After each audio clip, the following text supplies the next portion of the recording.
किसानों को भ्रमित करने की बड़ी साजिश चल रही है।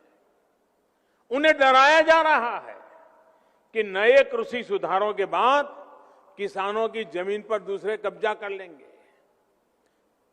भाइयों बहनों, मैं आपसे जानता हूं, क्या कोई डेयरी वाला आपसे दूध लेने का कॉन्ट्रैक्ट करता है तो आपकी गाय भैंस ले जाता है क्या? कोई फल सब्जी खरीदने का उद्यम करता है तो क्या आपकी जमीन ले जाता है क्या? आपकी प्रॉपर्टी उठा के ले जाता है क्या?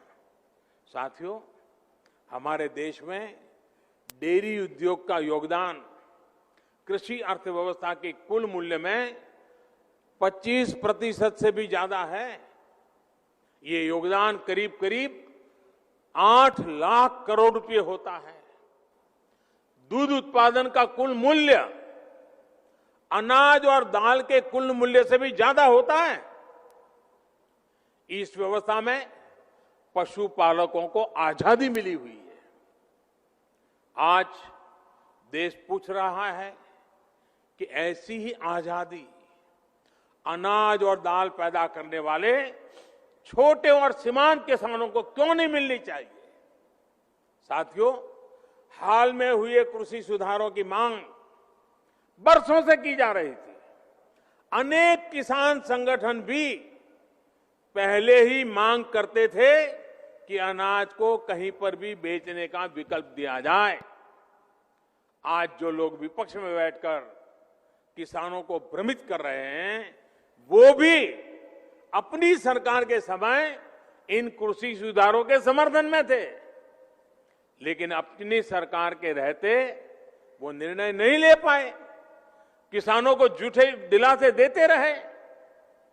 आज जब देश ने यह ऐतिहासिक कदम उठा लिया तो यही लोग किसानों को भ्रमित करने में जुट गए हैं। मैं अपने किसान भाई बहनों से फिर एक बार कह रहा हूं, बार बार दोहराता हूं कि उनकी हर शंका के समाधान के लिए सरकार 24 घंटे तैयार है।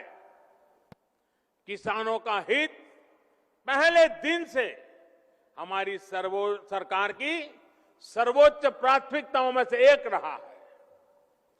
खेती पर किसानों का खर्च कम हो, उन्हें नए नए विकल्प मिले, उनकी आय बढ़े, किसानों की मुश्किलें कम हो, इसके लिए हमने निरंतर काम किया है।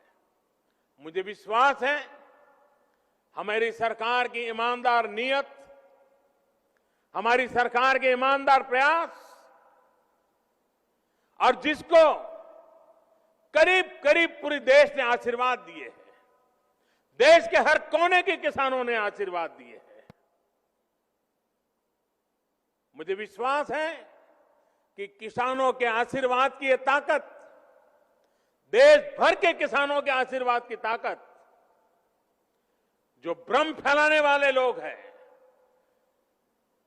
जो राजनीति करने पर तुले हुए लोग हैं, जो किसानों के कंधे पर बंदूकें फोड़ रहे हैं,